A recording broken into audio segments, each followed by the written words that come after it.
બોર અને ચેડવિકનું પરમાણુની દુનિયામાં ડોક્યું. A Peep into Atom by Bohr and Chadwick. વિજ્ઞાનમાં શોધ રહસ્યમય કોયડા જેવી રહી છે.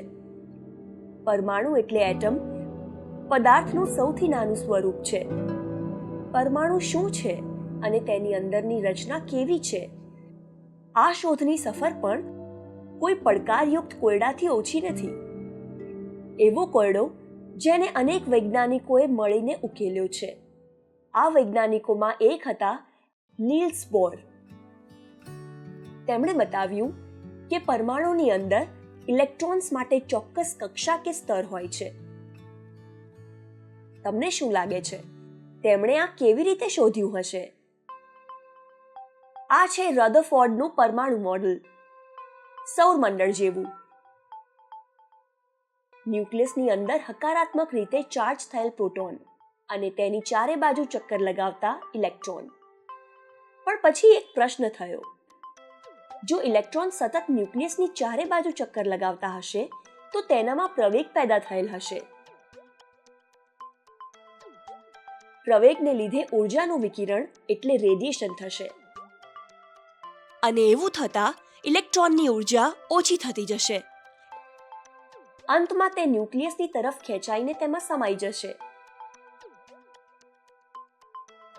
આવું હોય તો પરમાણુ અસ્થિર હોય. પણ પરમાણુ તો સ્થિર છે. શું તેનો અર્થ રધરફોર્ડ મોડેલ ખોટું હતું? ના, પરંતુ તેમાં થોડા સુધારાની જરૂરત હતી. સુધારાનું કામ કર્યું નીલ્સ બોરે. તેમણે થોડા નિયમો આપ્યા. પરમાણુની અંદર ઇલેક્ટ્રોન ફક્ત નિયત ભ્રમણ કક્ષાઓ એટલે ઓર્બિટલ્સમાં જ ફરી શકે છે, વચ્ચે ક્યાંય નહીં. આ ભ્રમણ કક્ષાઓને ઉર્જા સ્તર એટલે એનર્જી લેવલ્સ પણ કહે છે. ઇલેક્ટ્રોન જ્યારે પોતાની નિયત ભ્રમણ કક્ષામાં ચક્કર લગાવે છે ત્યારે ઉર્જાનું વિકિરણ નથી થતું. જ્યારે ઇલેક્ટ્રોન એક કક્ષાથી બીજી કક્ષામાં જાય છે ત્યારે તેમની ઉર્જા ઘટે છે કે વધે છે તે સિવાય નહીં. બોરના નિયમોને સાચા માનવામાં આવ્યા કેમ કે તેમાં રધરફોર્ડ મોડેલ પર ઉઠેલા સવાલોના જવાબ મળી ગયા અને પરમાણુ કેમ સ્થિર છે એ કોયડો ઉકલી ગયો.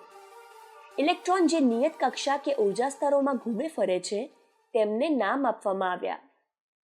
ન્યુક્લિયસ નજીકની કક્ષાને કે, પછી એલ, એમ, એન વગેરે. સંખ્યાઓમાં 1, 2, 3, 4 વગેરે. વર્ષ 1922માં નીલ્સ બોરને પરમાણુ સંરચનાની શોધમાં ફાળો આપવા માટે નોબેલ પુરસ્કાર પણ મળ્યો.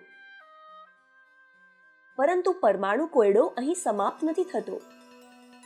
1932માં જેમ્સ ચેડવિકે ન્યુટ્રોનની શોધ કરી, જે ન્યુક્લિયસમાં પ્રોટોન સાથે હાજર હોય છે. તેમણે જોયું કે ન્યુટ્રોનનો જથ્થો પ્રોટોનના જથ્થાના લગભગ સમાન જ હોય છે, પણ તેના પર કોઈ આવેશ નથી હોતો. એટલે કે ન્યુટ્રોન એક તટસ્થ ન્યુટ્રલ કણ છે. હવે આપણી પાસે પરમાણુનું પૂરું ચિત્ર છે.